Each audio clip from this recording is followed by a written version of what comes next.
if someone were to ask me what resident advising position is, I would describe it in two parts. There's an organizational part of being a resident advisor, and then there is the actual ministry part, why APU has resident advisors in the first place.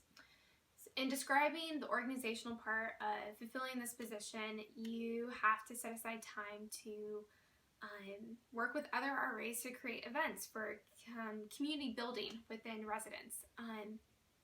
You have to set aside time to meet with your resident director to learn to have to manage your time in a way that allows you to fulfill all the obligations and requirements that a resident advisor has, which I just mentioned, and to be able to live your life as well and pay attention to your residents and have that time.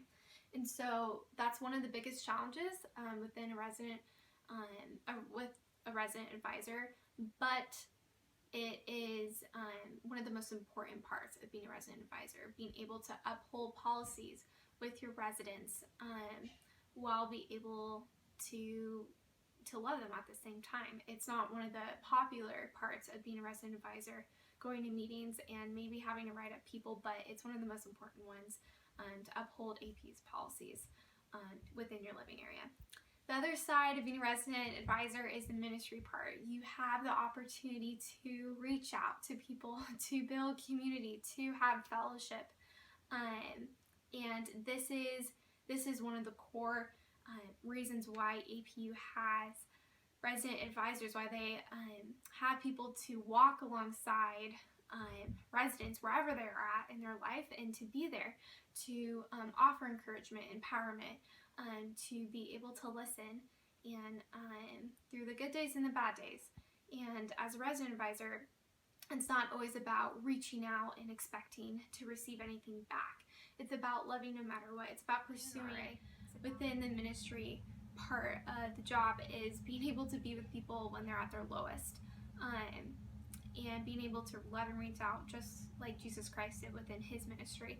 And so I think that is a goal to strive, and an important aspect of recognizing that is important in being a resident advisor. It also means admitting that you're broken, and that we're all broken and we're not above those who we lead in a resident advising position, but we are here to help and to lead, and by God's grace, we recognize that. My preferred ideal vision for freshman Hall of Girls would be centering around two principles. The first is acceptance, and then empowerment. I think these two principles create a really good environment that girls can thrive in. And one way that I would do that is with acceptance.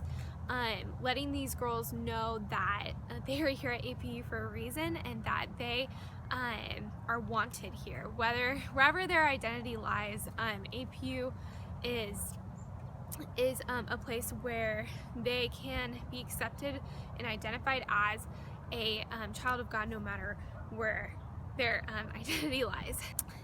And one way that I would do this is through hosting an event among my Hall of Girls, of just having everyone bring something that's super significant to them, whether that be a picture of their parent or a blanket that they've had since they were 1 year old, something that has shaped them and identified who they are along this course up until their freshman year of college. And then have everyone share that. And within this event, it not only creates respect for one another among the girls in the hall, but it allows me to instill my respect for them and who they are, and as a resident advisor. My second principle is empowerment. I want to be able to empower my residents through the truth and strength that the Word holds for its believers. I envision this occurring through one-on-ones, whether this take place over coffee or simply in the dorm. The Lord can move in whatever setting. But I truly believe that there is nothing like the empowerment that can come through the body of believers, whether it be a Bible study on the hall or a group discussion with my residents. Making opportunities for this to occur is one of my biggest motivations for this position. To be able to encourage and empower my residents, holding true to the scripture, that with God, nothing is impossible.